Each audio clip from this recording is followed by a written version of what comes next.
चार मिसरों के साथ मैं जनाब कारी मुश्ताक साहब जिला 12 फेटा से मैं दरख्वास्त करता हूं कि हजरत तशरीफ लाए और अपने मज़ाहिया इस्लाहिया बयानात से हम सामईन के कुलूब को नर्म करे और कुलूब को जगाए। हजरत का चार मिसरों के साथ मैं इस्तकबाल करता हूँ कि दर बदर भटकता हूँ आफियत नहीं मिलती, दर बदर भटकता हूँ आफियत नहीं मिलती, शहर है मेरा लेकिन शहरियत नहीं मिलती, राह गुजर बता मुझको राह पे चले किनके, मोतबर जमाने में शख्सियत नहीं मिलती, सबके नकली चेहरा है सबका एक आलम है, अब किसी के चेहरे पर असलियत नहीं मिलती, असलियत की पहचान अगर मिलती है तो जनाब हजरत कारी मुश्ताक साहब दामत बरकातुहुल आलिया के ज़बान से वो आप हजरत सुनेंगे। बिस्मिल्लाहिर्रहमानिर्रहीम। लक़द कान लकुम फ़ी रसूलिल्लाहि उस्वतुन हसनह। सदक़ल्लाहुल अज़ीम। मुकर्रम व मोहतरम सदर जलसा, स्टेज पर तशरीफ़ फरमा मुअज्जज़ उलमाए कराम की जमात, मुकर्रम व मोहतरम सामईन एज़ाम, पर्दा में बैठने वाली मेरी पर्दा नशीन माओं और बहनों, मैंने आपके सामने कुरान मुक़द्दस की एक बहुत ही छोटी सी आयत तिलावत किया, एक मोड़ और एक झलक आपके सामने रखना चाहता हूँ।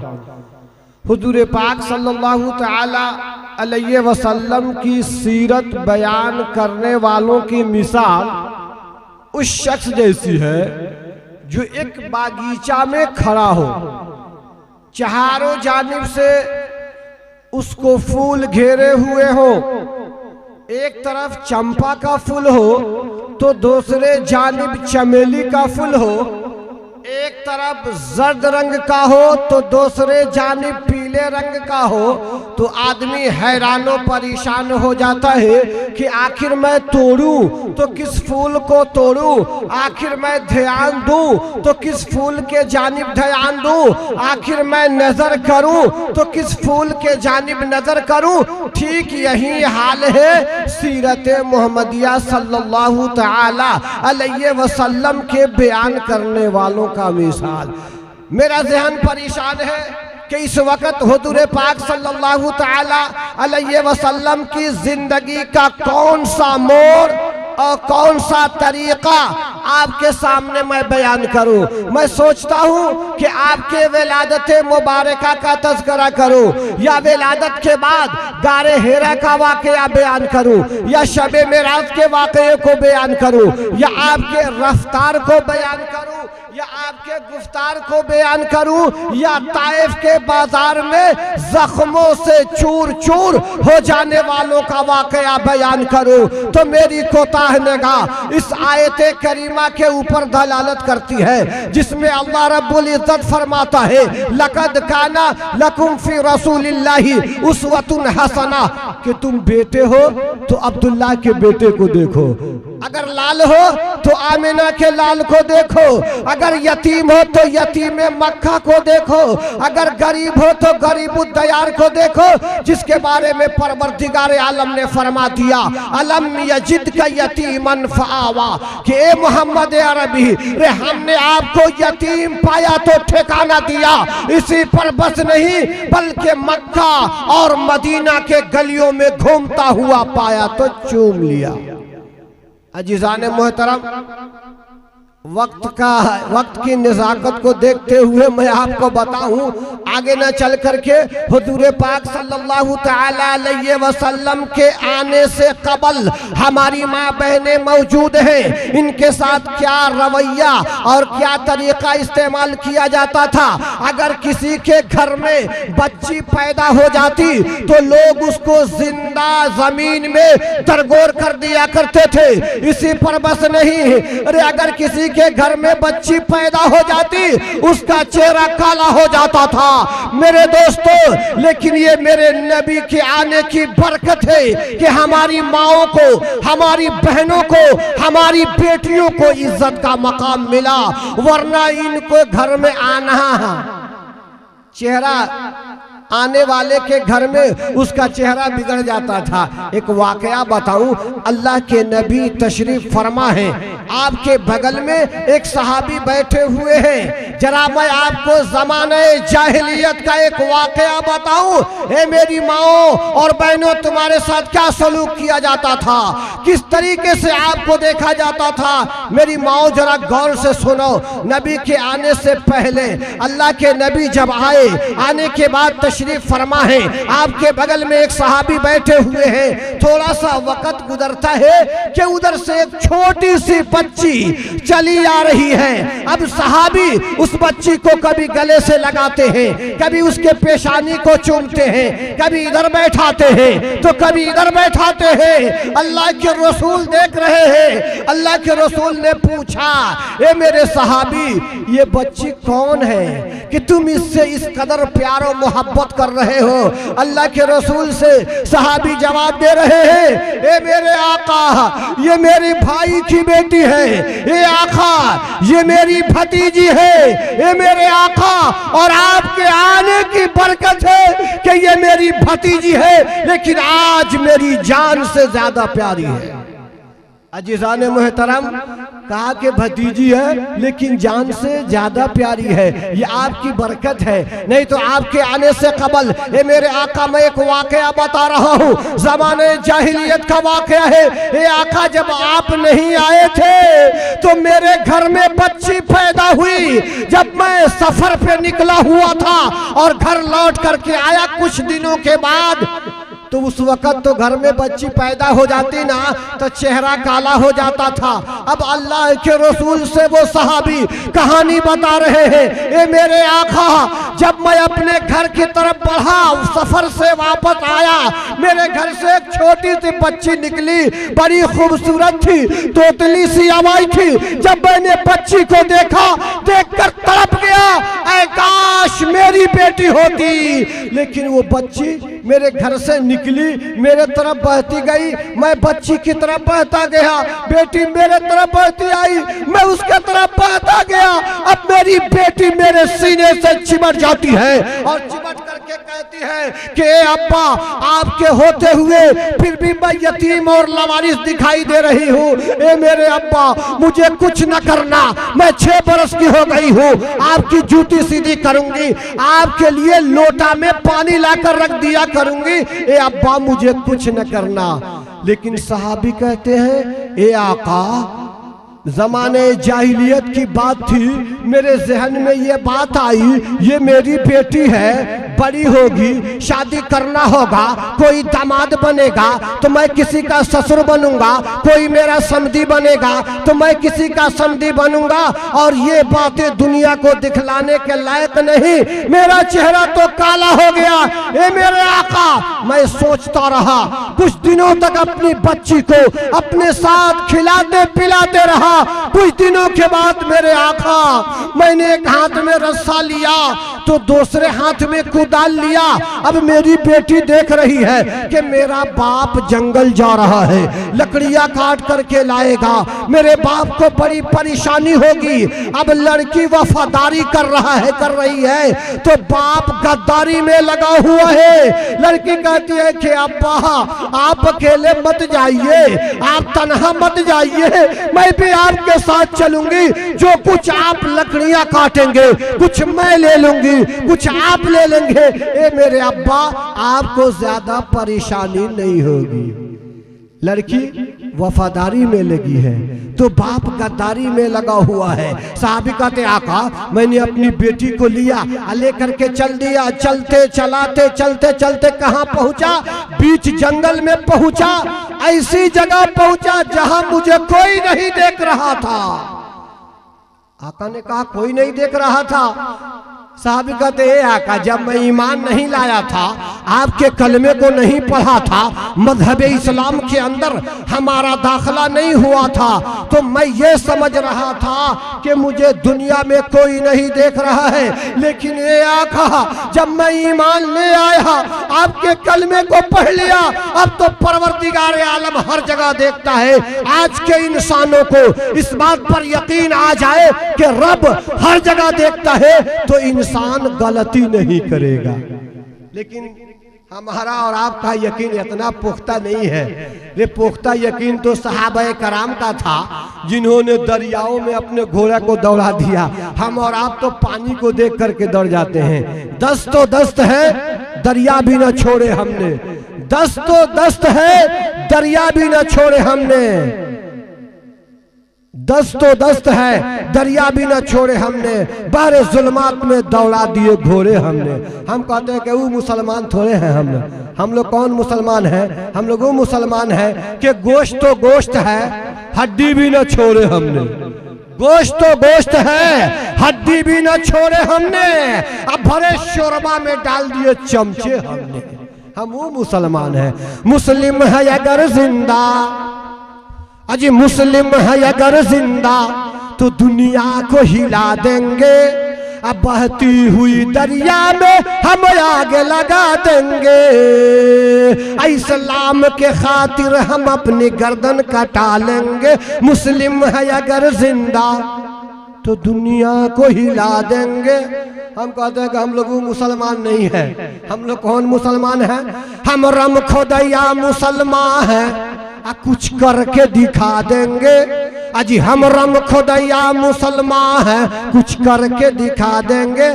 कभी कभी जुमा भी पढ़ लेंगे, कुरान खानी भी करा लेंगे। अब मौका मिलेगा तो इस्लामपुर वालों की तरीके से प्रोग्राम भी करा लेंगे।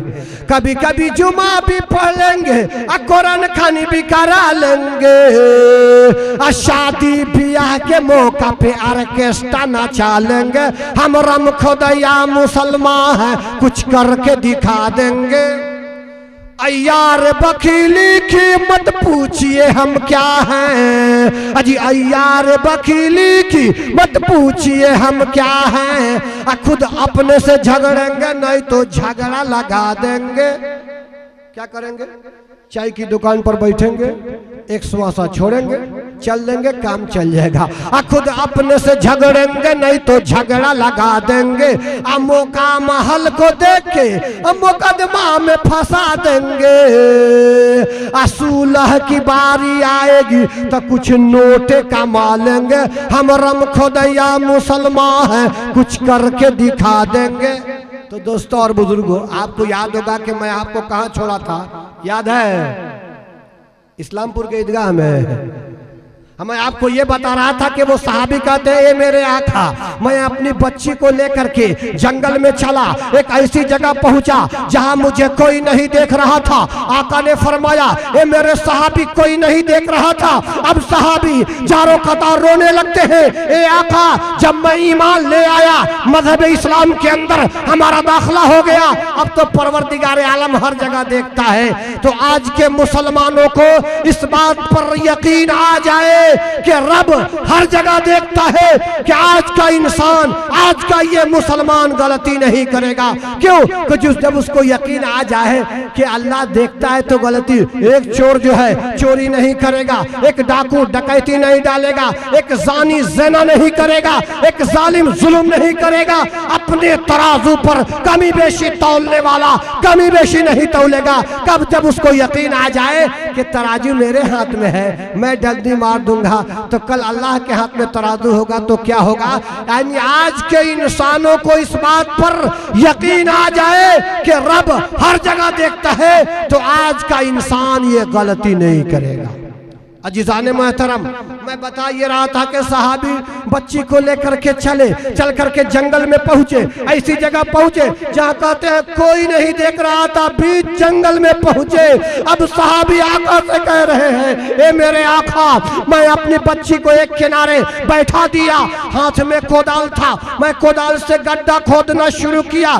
जब मैं गड्ढा खोदता, नीचे से मिट्टी उड़कर मेरे चेहरे पर पड़ जाती। मेरी बेटी थी, बैठी थी किनारे, देखती है कि मेरे बाप के चेहरे पर मिट्टी पड़ रही है। बेटी मेरी उठती है, उठ करके अपने दुपट्टा को उतारती है और उतार करके लाती है और मेरे चेहरे से मिट्टी को साफ करती है। कहती है कि ए अब्बा, आप क्या कर रहे हैं? ए मेरे अब्बा, ये गड्ढा खोद रहे हैं, आपको क्या फायदा मिलेगा? लेकिन सहाबी कहते हैं, ए आका, मेरी बेटी मुझसे कहती रही, मैं सुनता रहा, गड्ढा खोदता रहा, गड्ढा खोदता रहा। बड़ी तेजी से धूप निकली। जब धूप निकली तो मेरे बदन पर धूप लगने लगी, मेरे बदन से पसीना निकलने लगा। मेरी बेटी बैठी थी, देख रही है कि मेरे बाप के बदन से पसीना निकल रहा है। अब मेरी बेटी कहती है, अब मेरी बेटी उठती है, उठ करके जंगल में और आगे बढ़ती है, बढ़ करके पत्थर एगो उठाती है, अपनी हैसियत के मुताबिक एक पत्थर को उठाकर लाती है। ला करके पत्थर को सूरज के सामने मेरी बेटी रख देती है। रख कर मेरी बेटी उसी पत्थर पर खड़ी हो जाती है और खड़ी होकर दोनों उस दुपट्टा का दोनों किनारा इस तरह पकड़ करके खड़ी हो गई कि मेरे बाप को धूप ना लगे, मेरे बाप को परेशानी ना हो, मेरे बाप के बदन से पसीना ना निकले। जब मेरी बेटी खड़ी हो गई, मैं अपनी बेटी को देखता रहा, गड्ढा खोदता रहा, गड्ढा खोदता रहा। जब मैं पूरा गड्ढा खोद लिया, अब मेरी बेटी पूछती है, ए अब्बा, ये गड्ढा किसके लिए खोदे हैं, क्यों खोदे हैं, क्या मामला है? तो मैं अपनी बेटी को देखा, मेरे जहन में ये बात आई, ये मेरी बेटी है, बड़ी होगी, शादी करना होगा, कोई दामाद बनेगा तो मैं किसी का ससुर बनूंगा, कोई मेरा समधी बनेगा तो मैं किसी का समधी बनूंगा। ये बातें दुनिया को दिखलाने के लायक नहीं। मेरा चेहरा तो काला हो गया जब मेरे जहन में ये बात आई।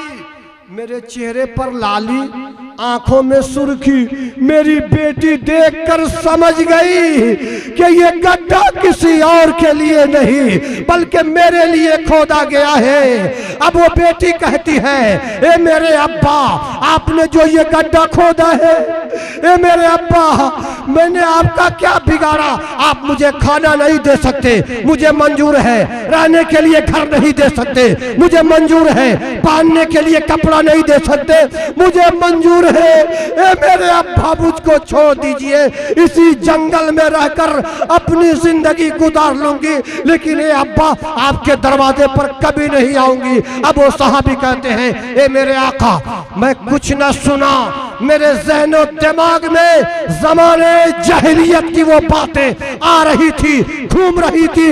मैंने अपनी बेटी को पकड़ करके गड्ढे में डाला और गड्ढे में डालकर मिट्टी डालना जब शुरू किया, मेरी बेटी आखिरी वक्त कहती है, या बाती रहम, ऐ मेरे अब्बा, मुझ पर राम खाते जा, ऐ मेरे अब्बा, मुझ पर राम खाते जा, मेरे खून से अपने हाथों को मत रंगो। लेकिन सहाबी आका से कह रहे हैं, मैंने अपनी बेटी का कुछ न सुना, बेटी को गड्ढे में डाला, मिट्टी से ढक दिया, ढक करके कुछ दूर गया, मेरी बेटी के चीखे मेरे कानों से टकरा रही थी। ए मेरे अब्बा, मुझको निकालो, ए मेरे अब्बा, मुझको निकालो, मैंने क्या गलती कर दी, क्या कसूर किया कि आज तूने मुझे जिंदा जमीन में काट दिया? साहबी कहते हैं, आका, मेरी बेटी के चीखे मेरे कानों से टकराती रही, मैं अपनी बेटी के आए सुनता रहा, सुन करके अनसुन बन करके, और अपनी बेटी को जिंदा जमीन में गाड़ करके वहां से चल गई। आका से कहानी बताए। आका ने कहा, मेरे यार, तेरी बेटी रोती रही, आवाज देती रही, पुकारती रही, लेकिन तुम लौट करके नहीं आए। मेरे सहाबी मेरे करीब से उठ करके चला जा, मेरा कलेजा मुंह को आ रहा है। कल कयामत के दिन हजरत आदम से लेकर के और जब तक कयामत होगी उस वक़्त की सारी इंसानियत इकट्ठी होगी अल्लाह के दरबार में। अगर तेरी बेटी ने अल्लाह की अदालत में ये मुकदमा दायर कर दिया कि परवरदिगारे आलम, मैंने अपने बाप का क्या बिगाड़ा था, क्या गलती की थी, क्या कसूर किया था कि मेरे बाप ने मुझे जिंदा जमीन में काट दिया। ए अल्लाह तेरी अदालत है, मैं इंसाफ की भीख मांगते हो तो मेरे सहाबी तुम अल्लाह की दरबार में क्या जवाब दो। सहाबी जारो कतार रो रहे हैं, कह रहे अल्लाह के रसूल, इसीलिए तो मैंने ये कहानी बताई। इतना बड़ा पाप किया है, इतना बड़ा जुल्म किया है, इतना बड़ा काम किया है, इतना बड़ा अमल किया है, अगर अल्लाह के दरबार में मेरी बेटी सवाल करेगी तो मैं अल्लाह के यहाँ क्या जवाब दूंगा। अल्लाह के रसूल सल्लल्लाहु तआला अलैहि वसल्लम ने फरमाया, ए मेरे सहाबी सुनो, ये मेरे कलमा की बरकत है। जो कोई मेरा कलमा पढ़ लेगा उससे पहले उसने जितना भी गुनाह किया होगा अल्लाह ताला उसके बारे में सवाल नहीं करेगा। अब इस्लामपुर वाले कहेंगे ये मौलवी ऐसा फॉर्मूला दे गया, अब सुबह से शाम तक कुछ लोगों को गाली देते रहेंगे, जमीन हड़पते रहेंगे, बुरा भला करते रहेंगे, शाम में कलमा पढ़ लेंगे, अल्लाह मियाँ नहीं पूछेगा। नहीं, बल्कि मेरे आका ने फरमाया कि हालते कुफ्र में थे वो सहाबी, जब ईमान ले आए तो आका ने फरमाया उससे पहले जितना भी गुनाह किया है मेरे सहाबी, जब तुम मेरे कलमा को पढ़कर मजहब इस्लाम के दायरे में आ गए, मजहब इस्लाम के अंदर आ गए, अब अल्लाह तबारक व तआला तुमसे उसके बारे में सवाल नहीं करेगा। ए मेरी माओ और बहनों, ये कब की बात है? नबी के आने से पहले की बात है कि लोग अपनी बेटियों को जिंदा जमीन में दफन कर दिया करते थे, लेकिन वो तारीख खत्म नहीं हुई। आज भी हम लोगों ने जहेज का मामला इतना बढ़ा दिया है कि अगर किसी के घर में बेटी पैदा होती है, उसके पास पैसा नहीं है, रुपया नहीं है, घबरा जाता है, मेडिकल में ले जाता है और चेक करा करके माँ के पेट ही को बच्ची को कब्र, माँ के पेट को बच्ची के लिए कब्र बना देता है। अगर अल्ट्रासाउंड से पता चल जाता है कि इसके पेट में बच्ची है तो इंजेक्शन दे करके दिलवा करके माँ के पेट ही को कब्र बना देता है।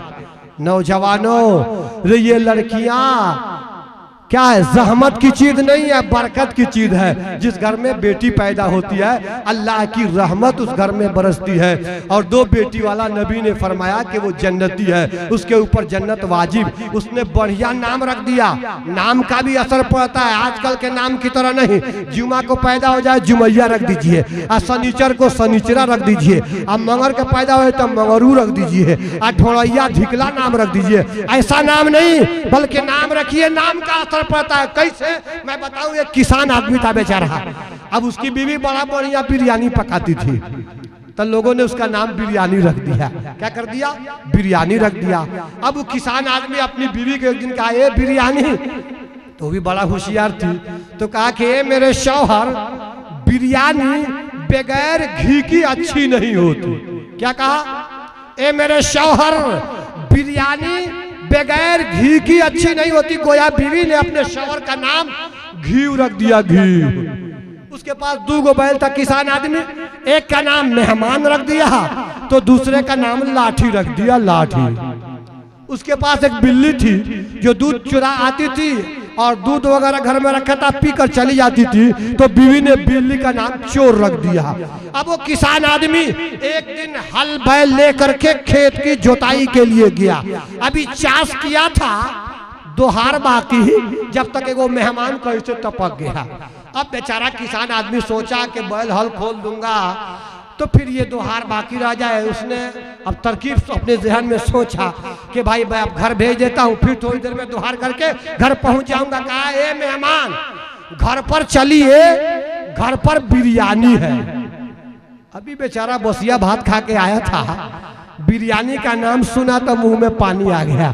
कहा क्या किस्मत है, आते आते बिरयानी शुरू।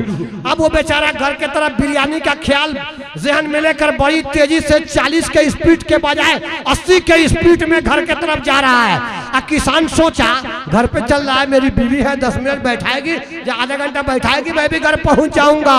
अब मेहमान बेचारा घर पहुंचा, पहुंचने के बाद अब बीवी घर से निकलती है किसान की, उसने पूछा, ए मेहमान खाना अभी खाओगे या घी का इंतजार करोगे? कहा बाप रे बाप, सोने पर सुहागा। उधर गया तो बिरयानी, इधर आया तो घी का इंतजाम। अब वो सोचने लगा आज किसका मुंह देख करके आया हूँ, कहीं जा रहा हूँ बिरयानी मिल रही है तो कहीं घी मिल रही है। अब उसने घी का इंतजार करने लगा। अब ये किसान आदमी खेत का दोहार किया, आकर के वहां से हल बैल को खोला। अब किसान आदमी जानते हैं शाम के वक्त जब हल बैल को लेकर किसान जब बैल को लेकर चलता है तो बैल भूखा प्यासा होता है। अब क्या हुआ, अब लेकर के घर के करीब पहुंचा तो लाठी नाम का जो बैल था ऐसा मुंह मारा, वह हाथ से क्या हो गया, छूट गया। जब हाथ से छूट गया तो किसान ने अपनी बीवी से कहा, ए मेरी बीवी, रे मेहमान को पकड़ो, मैं लाठी लेके आ रहा हूं। अब बेचारा मेहमान सुना, कहा रे बाप रे बाप, बिरयानी खाई नहीं जब तक लाठी का इंतजाम होने लगा। अब बेचारा मेहमान सोचा कि आगे के रास्ते के बजाय पीछे के रास्ते से भागूं। अब दरवाजा खोला, जो ही दरवाजा खोल के पीछे के रास्ते से भागने लगा, जब तक बिल्ली भी इसी ताक में थी उसी के पीछे पीछे भागने लगी। अब बिरयानी यानी किसान की बीवी ने सर पे हाथ रखकर कहा, हाय रे चोर, तूने मेरे दूध का काम तमाम कर दिया। अब अगल बगल के जो लोग थे उन लोगों ने सुना कि चोर भागा जा रहा है। अब मेहमान को पकड़ करके इतना ना पिटाई किया कि हड्डी के डॉक्टर के पास उनको जाना पड़ा। अब वो लोगों से मेहमान कहने लगा, ए लोगों, ये आप लोगों की गलती नहीं है, ये मेरी गलती है। मुझको बिरयानी खाकर चला जाना चाहिए था, घी का इंतजार नहीं करना चाहिए। दोस्तों और बुजुर्गों, नाम का असर पड़ता है, इसलिए आप अपने बच्चों का नाम भी अच्छा रखिए। हमारी माँ बहनों, मैं बहुत जल्द अपनी बात खत्म करूंगा, नहीं तो आप लोग भी कहेंगे लगता है बैठकी का दिन है, इस मौलवी को कभी माई को एक नहीं मिला था, आज पकड़ लिया तो छोड़ने का नाम ही नहीं लेता। मेरी माँ और बहनों, अब मैं आपको एक और पैगाम दूं। हमारी माँ बहनें ये कहती है कि हम बीबी फातिमा से मोहब्बत करते हैं। किनसे? बीबी फातिमा से। कौन बीबी फातिमा? नबी की बेटी। वो बीबी फातिमा कि जब चक्की चलाती तो हाथ में ठेला पड़ गया था, और पानी जब मशकीला में लाती तो पीठ पर निशान पड़ गया था। कुछ औरतों ने कहा कि ए बीबी फातिमा, तेरा अब्बा नौकर बांट रहे हैं, एक नौकर मांग लो। अब बीबी फातिमा दौड़ी हुई अपने अब्बा हुजूर के पास जाती है, ए अब्बा, काम करते करते हाथ में ठेला पड़ गया, पानी लाते लाते पीठ पर निशान पड़ गया, एगो नौकर मुझको भी दे दीजिए। अब्बा हुजूर ने कहा, अल्लाह के नबी ने कहा, ए मेरी बेटी, अगर नौकर से बेहतर कोई चीज दे दूं तो? कहा कि अब्बा आपकी मेहरबानी होगी। तो बाप ने कहा है, ए बेटी सुनो, नौकर से बेहतर क्या है? अल्लाह के नबी ने कहा कि ए मेरी बेटी, हर फर्ज नमाज के बाद, मेरी माँ बहनों कान खोल करके सुनो, हर फर्ज नमाज के बाद 33 बार सुबहान अल्लाह, 33 बार अल्हम्दुलिल्लाह, 34 बार अल्लाह अकबर, यानी हर फर्ज नमाज के बाद 100 मरतबा अपने रब का नाम ले ले। ए मेरी बेटी, तुम्हारे लिए नौकर से बेहतर है। आज हमारी और आपकी बेटी होती क्या कहती, अरे अब्बा सबको बांट रहे हैं, हमको डांट रहे हैं। लेकिन नबी की बेटी ने इस तोहफे को कबूल कर लिया। तो नबी की बेटी एक वक्त में 3 गो काम करती थी। आज हमारी माँ बहने एक वक्त में 3 गो काम नहीं करती, 2 गो काम जरूर करती है। क्या करती है? हाथ से झाड़ू देती है, अब मुंह से VIP गाली देती है, हाथ से आटा सानती है, अब मुंह से झगड़ा करती है, गाली भी ऐसी ऐसी देती है कि पूरा लोगत के किताब उठाइए, उसका माना तर्जमा ढूंढ लीजिए, कहीं माना और तर्जमा से मुलाकात नहीं होगी। पता नहीं, ये तो परसा जिला है, मैं आपके ये तो आपका रौटहट है, हम आप ही के करीब 12 जिला के रहने वाले हैं। मैं 12 जिला की बात कर रहा हूँ, परसा जिला है, रौटहट की बात नहीं कर रहा हूँ। हमारे 12 जिला की औरतें एकदम गाली देने में राजधानी सुपर फास्ट है। क्या? राजधानी सुपर फास्ट है। अरे उसका तो स्टॉपेज है, इसका इनका नॉन स्टॉपेज है, ये कहीं रुकने वाली नहीं है। चाहे आपके मेयर साहब चले हैं, चाहे अध्यक्ष साहब चले हैं, चाहे हाजी साहब चले हैं, चाहे नकीबे जलसा चले आए, चाहे स्टेज पर बैठे हुए इतने बड़े बड़े उलमाए कराम चले हैं भाई, लेकिन ये कोई मानने वाली नहीं है। एक सांस में 9,72,000 गाली देती है, वो भी बगैर नुक्ता के। आपने नहीं सुना एक आदमी की घड़ी गुम हो गई, उसने कहा बेगम, तब बेगम ने क्या हुआ गम, तो शवर ने कहा कि घड़ी हो गई गुम, तो बेगम ने कहा खरीद लेना। शवर ने कहा बहुत अच्छी थी, बेगम ने कहा खरीद लेना। शवर ने कहा बहुत अच्छी थी, फिर बेगम ने कहा खरीद लेना। शवर ने कहा बहुत अच्छी थी, तो बेगम ने बिगड़ करके कहा क्या हमसे भी अच्छी थी, तो शवर ने कहा कि जी हाँ तुमसे भी अच्छी थी। अब कोई आदमी अपनी बीवी से कहे तोरो से बेहतर, तो सवाल का जवाब मैं नहीं, सवाल का जवाब वहीं पर आपको मिल जाएगा। तो बीवी ने कहा अरे घड़ी में क्या खूबी है, घड़ी में क्या अच्छाई है जो हमसे बेहतर है, तो शवर ने कहा कि सुनो घड़ी में एक खूबी है जो तुम्हारे अंदर नहीं।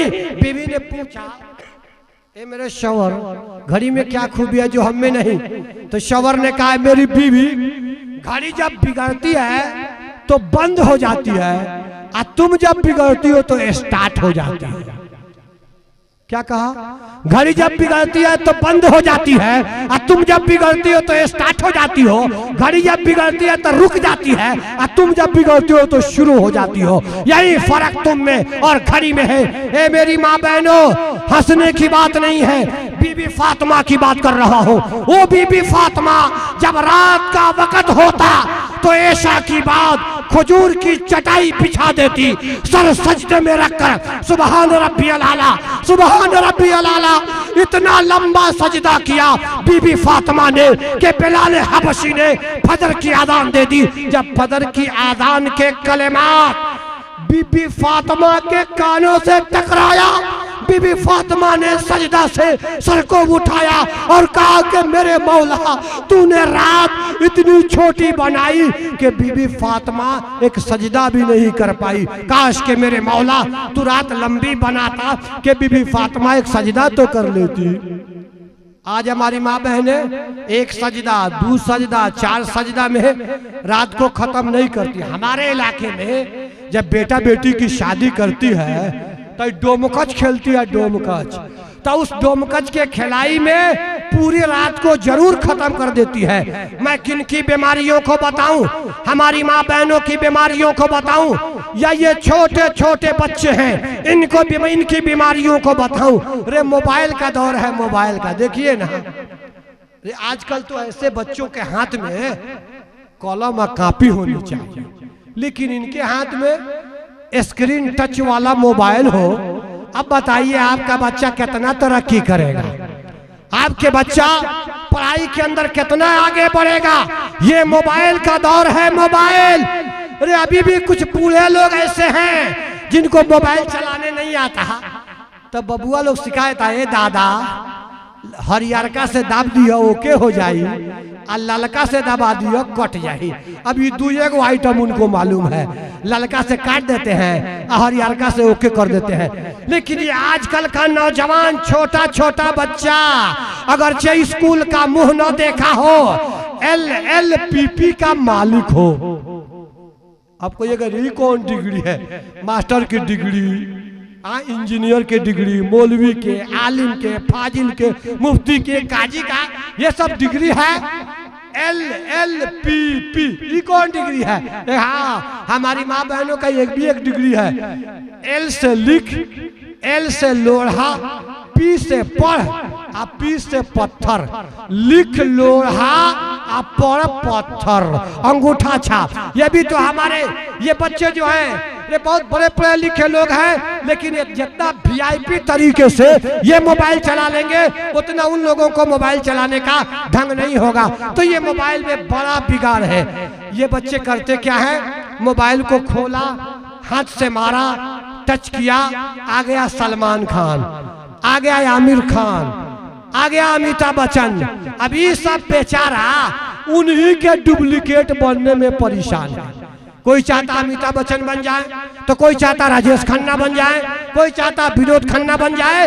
ये उन्हीं के देखने में परेशान, उन्हीं के डुप्लीकेट बनने में परेशान। पहले के लोगों को आपने देखा होगा, लेकिन आजकल एगो बाल रखने का डिजाइन है, मत पूछिए।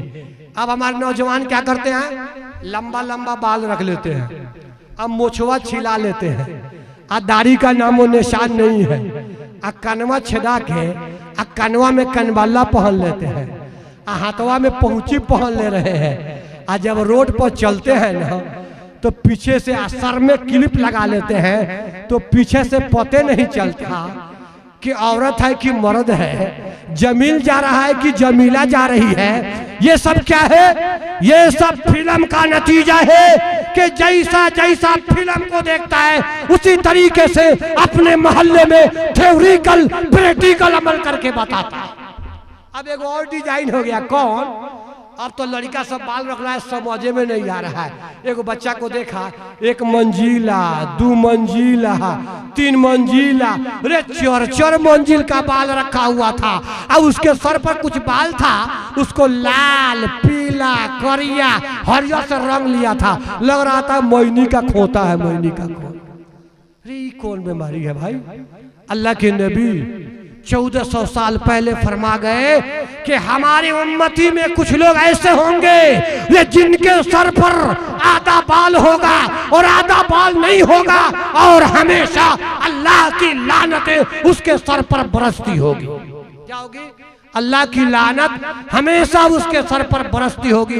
तो ए नौजवानों, ऐसा बाल मत रखो जिससे अल्लाह की लानत हमेशा तुम्हारे ऊपर बरसती रहे। अजीज़ान मोहतरम, मैं पहले ही कहा था अपनी बात लंबी नहीं, अब 2-4 मिनट में अपनी बात को खत्म कर दूंगा। मेरे भाइयों, बुजुर्गों और दोस्तों, मैं बता रहा था ये छोटे छोटे बच्चे ये उन्हीं के डुप्लीकेट बनने में परेशान है।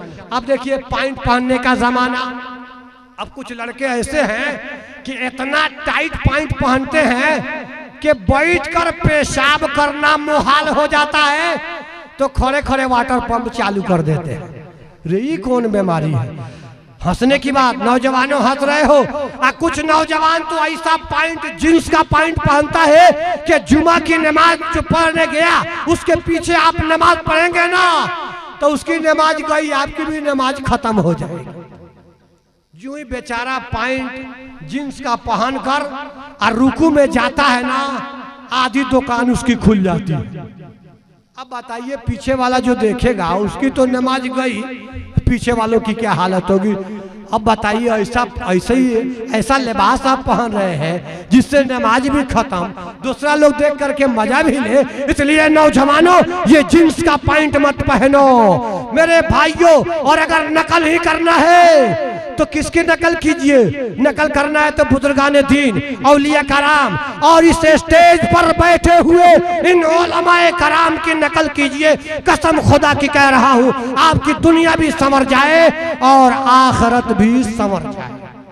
मेरे भाइयों, बुजुर्गों और दोस्तों, अब मैं आखिरी बात कहकर अपनी बात खत्म कर रहा हूँ। हमारी माँ बहनें हैं, इनसे कहा ऐसा वैसा गड़बड़ करती है, तो कहती है मौलवी साहब नया नया पढ़ के आए तो लगे फतवा झाड़ने।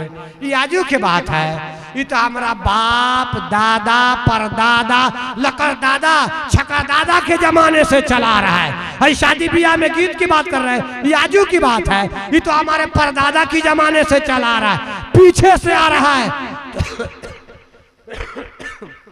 ऐसे ही एक गांव में एक ईदगाह था, तो ईदगाह में सारे लोग जमा हो जाते हैं, चाहे पचिया हो, अठिया हो, कठिया हो, 360 हो, सब लोग आते हैं। तो ईदगाह में जगह, आखिरी बात, ईदगाह में जगह कम हो जाती है। जब जगह कम हो जाती है तो सब करीब करीब लगाया जाता है। इसी तरह एक जगह नमाज हो रही थी तो सब करीब करीब लगाते लगाते आखिरी सफ वाले की बारी कहाँ आ गई, बिल्कुल दीवार के बगल।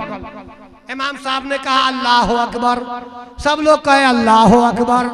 अब 3 तकबीर जायद कही जाती है तो उसमें अक्सर बेशतर लोग घबरा जाते हैं, कहा ये रोजाना की बात नहीं है, एक मरतबा ईद है, एक मरतबा बकरीद की बात है। तो कुछ लोग कॉर्नर मारना शुरू कर देते हैं कि इमाम साहब हाथों बांधे हैं कि गिराए हैं कि छोड़े हैं, लगते हैं लोग देखने। तो ईद की नमाज हो रही थी, इमाम साहब ने कहा अल्लाह अकबर, सब लोग अल्लाह अकबर। जब इमाम साहब रुकू में गए तो सब लोग धड़ाम से रुकू में गए। तो जब पछिला सब वाला रुकू में गया तो वो जो दीवार से टकराया, जब दीवार से टकराया तो वो बेचारा आगे को हुरका, जब आगे को बढ़ा तो उसके सर से अगला को लग गया।